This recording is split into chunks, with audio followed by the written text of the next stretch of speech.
السلام علیکم، بسم اللہ الرحمن الرحیم۔ شروع اللہ کے نام سے جو بڑا مہربان نہایت رحم کرنے والا ہے۔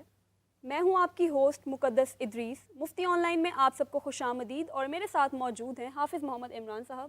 آج ہمیں جوائن کیا ہے قاری عطاء المنان وارثی صاحب نے، اور مفتی سخاوت منیر نعیمی صاحب بھی ہمارے ساتھ موجود ہیں۔ اسی کے ساتھ ہمیں زوم پر جوائن کیا ہے سید محمد علی زنجانی صاحب نے۔ تو چلیے پروگرام کا باقاعدہ آغاز کرتے ہیں قاری صاحب کی تلاوت سے۔ جی قاری صاحب۔ اعوذ باللہ من الشیطان الرجیم، بسم اللہ الرحمن الرحیم۔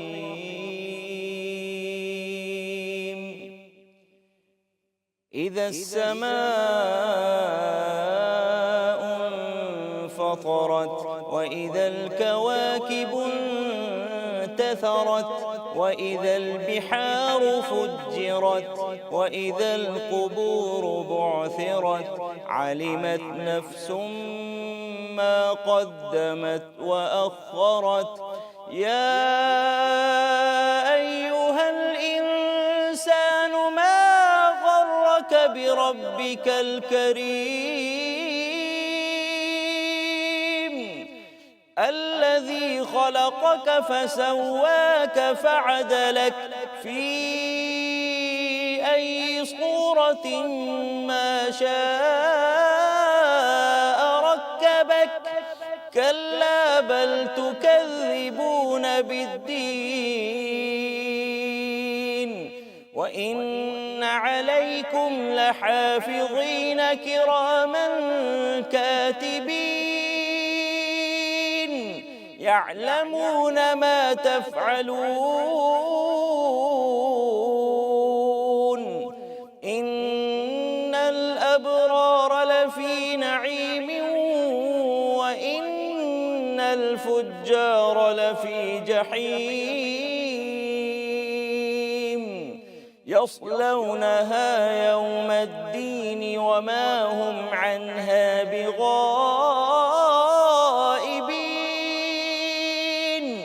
وما أدراك ما يوم الدين ثم ما أدراك ما يوم الدين يوم لا تملك نفس لنفس شيئا والأمر يومئذ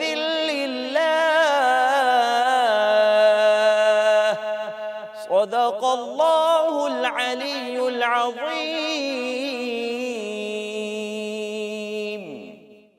صدق رسولہ النبی الکریم ونحن علی ذلک من الشاہدین۔ جزاک اللہ جناب قاری عطاء المنان وارثی صاحب، آپ کا بہت بہت شکریہ۔ آپ نے قرآن کریم کی تلاوت کی سعادت حاصل فرمائی۔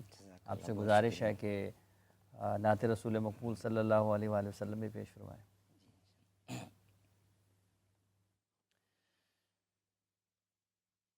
دنیا سیپ محمد موتی صلی اللہ علیہ وسلم۔ میں بتاتا چلوں، دنیا سیپ، پوری دنیا کو ایک سپی کی مانند شاعر نے کہا، اور محمد موتی، پوری دنیا میں ایک ہی موتی، وہ ہے صلی اللہ علیہ وسلم۔ دنیا سیپ محمد موتی صلی اللہ علیہ وسلم، اس بن دنیا کیسی ہوتی صلی اللہ علیہ وسلم۔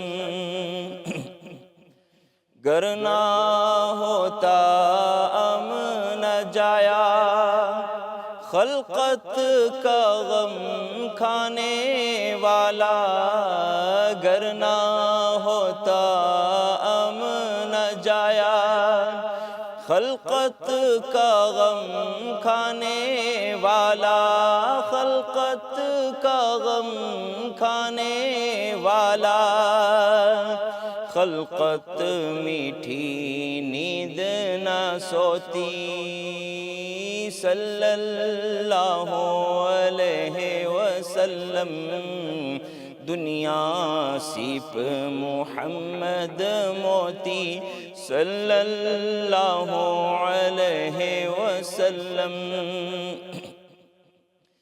زہرا کا دل غم کا مارا ہجر نبی میں پارا پارا ہجر نبی میں پارا پارا گمسم آنسو ہر پروتی صلی اللہ علیہ وسلم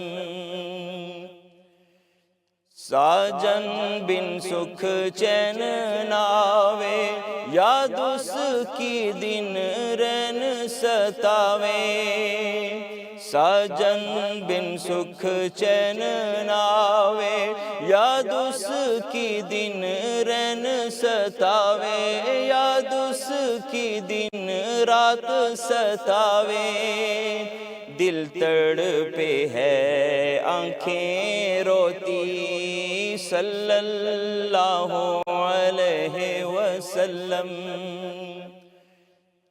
کاش میرے محبوب کی دھرتی مجھ پہ نفیس یہ شفقت کرتی کاش میرے محبوب کی دھرتی مجھ پہ نفیس یہ شفقت کرتی مجھ پہ نفیس یہ شفقت کرتی اپنے اندر مجھ کو سموتی صلی اللہ علیہ وسلم دنیا سیپ محمد موتی صلی اللہ علیہ وسلم اس بن دنیا کیسی ہوتی صلی اللہ علیہ وسلم.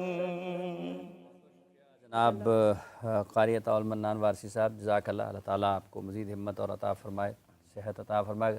مفتی صاحب استخارہ اس حوالے سے بہت زیادہ لوگ آپس میں گفتگو بھی کرتے ہیں، اور تو اس کی حیثیت کے بارے میں آپ ذرا بتائیں، اور کیا یہ آپ میری جگہ پر میں قاری صاحب کی جگہ پر کر سکتا ہوں؟ بسم اللہ الرحمن الرحیم. اللہم صلی وسلم وبارک علی سیدنا و مولانا محمد وعلی آلہ وصحبہ وبارک وسلم. بہت شکریہ حافظ صاحب، بڑا اہم موضوع ہے یہ، اور ہر دوسرے گھر کی یہ کہانی ہے، ہر دوسرے گھر کی، جہاں اگر میں یوں کہوں تو غلط نہیں ہوگا کہ اگر شادی بیاہ کا موقع ہو تو پھر یہ معاملات زیادہ سامنے آتے ہیں استخارہ والے، اور اس میں بھی پھر عمومی طور پہ دیکھا گیا ہے کہ اگر کوئی گھر امیر ہو یا پھر رشتہ بڑا اچھا لگ رہا ہو، ہم سمجھیں جناب یہ ہماری پسند کا ہے، تو پھر استخارہ نہیں کیا جاتا. لیکن جہاں پر بعض دفعہ ہر کسی کی بات نہیں، بعض دفعہ انکار کرنا ہو تو پھر کہتے ہیں جی ہم استخارہ کر کے بتائیں گے، اگر استخارہ اچھا آیا تو پھر ہم ہاں کریں گے ورنہ نہ کر دیں گے. دیکھنا یہ ہے کہ اس کی شرعی حیثیت کیا ہے، اسلام نے اس کے بارے میں کیا تعلیمات دی ہیں. سب سے پہلے ہمیں اس لفظ کو سمجھنے کی ضرورت ہے، اس لفظ کو کہ یہ استخارہ ہوتا کیا ہے. لفظی معنی اس کا ہوتا ہے خیر کو طلب کرنا. اب چونکہ یہ اللہ تعالیٰ سے کیا جاتا ہے، مولا کریم میں دو ایسے کام ہیں کہ جو بالکل مباح ہیں، ان کے اندر مجھے نہیں سمجھ آ رہی کہ میں اس کو کروں یا نہ کروں، اور دونوں کام ہی برابر ہیں. واضح رہے کہ جو فرائض کے ساتھ جن کا تعلق ہے ان میں استخارہ کرنا جائز نہیں.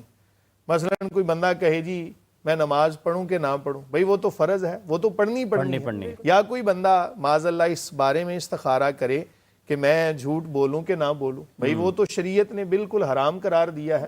جتنے بھی گناہ کے کام ہیں ان تمام کاموں کے اندر استخارہ کرنا ممنوع ہے، حرام ہے.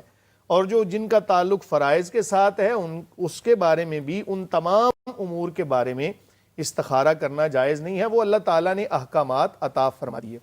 رہی بات یہ کہ بعض دفعہ ایسا معاملہ ہوتا ہے کہ جو مباح ہوتا ہے، جائز، جس کی دونوں طرفیں برابر ہیں.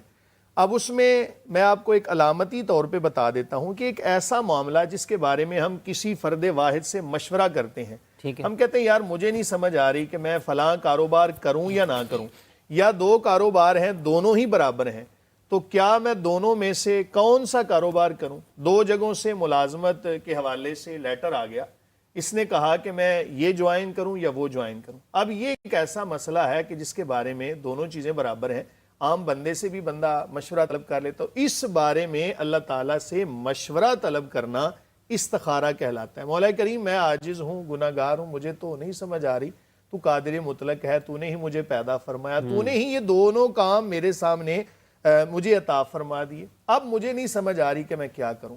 اب وہ اللہ تعالیٰ سے دعا کرے گا، اس کا ایک پراپر طریقہ ہے۔ اب چونکہ آپ کا سوال یہ تھا کہ یہ جو کسی سے استخارہ کروایا جاتا ہے کیا یہ جائز ہے یا نہیں، تو یاد رکھیں جب قرآن و سنت نے ہمیں بالکل آسان اور واضح طریقہ بتا دیا تو پھر ہم کسی کو جا کے کہیں کہ جی میرے بارے میں تم استخارہ کر لو، یہ کوئی مناسب بات نہیں لگتی۔ ہاں، جو ایک بندہ ہوتا ہے جس نے اپنی عمر کا کچھ حصہ گزارا ہوتا ہے، تجربات کی بنا پر وہ کسی بندے کے معاملات کو دیکھتا ہے، دیکھنے کے بعد کہتا ہے یار تیری طبیعت جو ہے نا وہ ایسی ہے، یہ کام ایسا ہے، اور خاتون کی طبیعت میرے علم کے مطابق ایسی ہے اور تمہاری طبیعت میرے علم کے مطابق ایسی ہے، تو لگتا ہے کہ تمہارا گزارا بہتر ہوگا یا بہتر نہیں ہوگا۔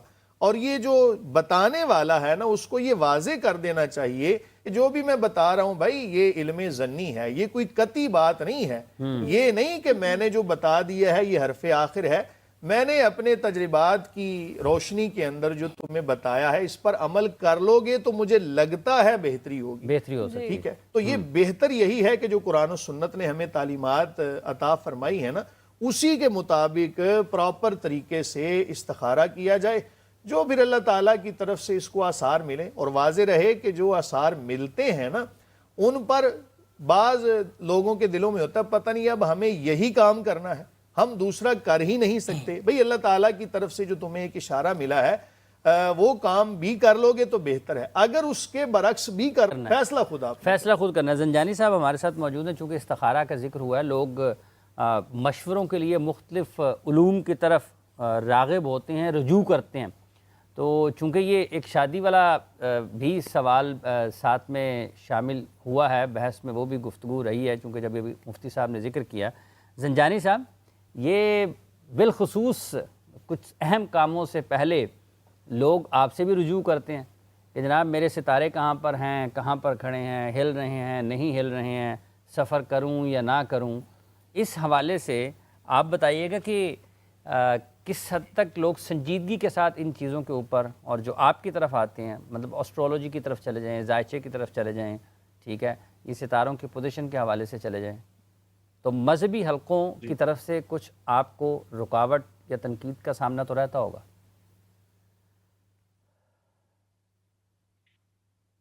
بہت شکریہ حافظ صاحب آپ کا، اور ماشاءاللہ بڑا اچھا پینل یہاں پہ موجود ہے۔ قاری صاحب نے بڑی اچھی تلاوت اور نعت ہمیں سنائی، اور مفتی صاحب نے بھی بڑا اچھا جو ہے تجزیہ دیا استخارے کے حوالے سے، یعنی اللہ تعالیٰ سے مشورہ کرنا، اس کی رحمت کو طلب کرنا، اور اسی طرح ایسٹرالوجی کے اندر بھی ہم لوگ جب کسی بھی شخص کا ذائچہ دیکھ رہے ہوتے ہیں، اس کا حساب کر رہے ہوتے ہیں، تو ہمیں سب سے پہلے یہ دیکھنا ہوتا ہے کہ جو بھی فرد ہے اس کا مزاج کیسا ہے، کیونکہ ایسٹرالوجی جو ہے اس کو ہم لوگ دیکھتے ہیں سائنٹیفکلی۔ ہر انسان جو اس دنیا میں آتا ہے وہ 4 عناصر کے اوپر پیدا ہوتا ہے، جس میں ارتھ، ایئر، واٹر، فائر، یہ 4 عناصر ہیں، اور پوری دنیا میں جتنے بھی افراد ہیں ان کو ہم تقسیم کرتے ہیں 12 حصوں میں، یعنی پوری دنیا میں 12 قسم کی پرسنالٹیز ہوتی ہیں، جس کے اندر ہم لوگ یہ دیکھتے ہیں چاہے شادی ہے یا کوئی بھی کام ہے کہ آپ کے مزاج کے مطابق، آپ کی ایجوکیشن کے مطابق، آپ کے معاشرے کے مطابق اور آپ کی ایج کے مطابق کون سا ٹائم آپ کے لیے اچھا ہے یا کون سا وقت آپ کے لیے بہتر ہے، یا کس شخص کے ساتھ آپ کا مزاج مل سکتا ہے۔ یہ بالکل اسی طرح ہے جیسے بلڈ گروپ ہوتا ہے کہ ہر بلڈ گروپ جو ہے وہ کسی دوسرے بلڈ گروپ کو نہیں لگ سکتا، آپ وہاں پہ چیزیں متصادم نہیں کر مختلف سکتے اس کو۔ ہوتی ہیں، تو ہم اس کو سائنٹیفکلی دیکھتے ہیں۔